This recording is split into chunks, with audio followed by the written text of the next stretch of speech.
আসসালামুয়ালাইকুম এমকে cooking হাউসে সবাইকে স্বাগতম। আশা করি সবাই ভালো আছো। আজ আমি তোমাদেরকে দেখাবো চীনাবাদাম দিয়ে কিভাবে পিনাট বার তৈরি করতে হয়। তো এই পিনাট বার তৈরি করার জন্য আমার যা যা লাগবে, এখানে আমি ভাজা চীনাবাদাম নিয়েছি 1 কাপ, চিনি নিয়েছি 1 কাপ, আর নিয়েছি তিল, এটা হাফ কাপ আছে, আর 1 চামচ ঘি আর সামান্য পানি। তো চলো দেখে নিই আমরা এটা কিভাবে তৈরি করব। ফ্রাই প্যানের মধ্যে আমি সামান্য ঘি দিয়ে নিয়েছি। এখন এটার মধ্যে আমি চিনিটা দিব,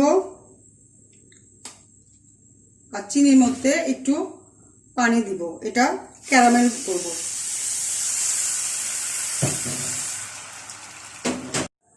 ক্যারামেলটা হয়ে গিয়েছে। এখন এটার মধ্যে আমি ভাজা চীনাবাদামগুলো দিয়ে দিচ্ছি। চীনাবাদাম দিয়ে নেড়ে চেড়ে আমি ক্যারামেলের সাথে মিক্সড করব, এবং এটার মধ্যে আমি ভাজা তিলগুলোও দিয়ে দিলাম। তিল এবং বাদাম একসাথে দিয়ে আমি ভালো করে নেড়েচেড়ে এটা মিক্সড করে নিব। এই যে আমার এই ক্যারামেলের মধ্যে পিনাট আর তিলটা ভালো করে মিক্সড করা হয়ে গেছে। এখন এটা আমি ঠান্ডা করে নিয়েছি। এটা একটা স্টিলের প্লেটে ঢেলে সার্ভ করব। এই যে বন্ধুরা, তৈরি হয়ে গেল আমার মজাদার পিনাট বার। তো এটা আমি স্টিলের প্লেটের মধ্যে ঢেলে ঠান্ডা করে কেটে নিয়েছি।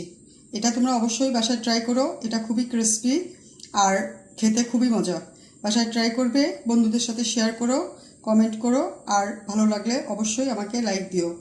আর যদি চ্যানেলে নতুন হও তাহলে প্লিজ সাবস্ক্রাইব করো। সবাই ভালো থেকো। Thank you.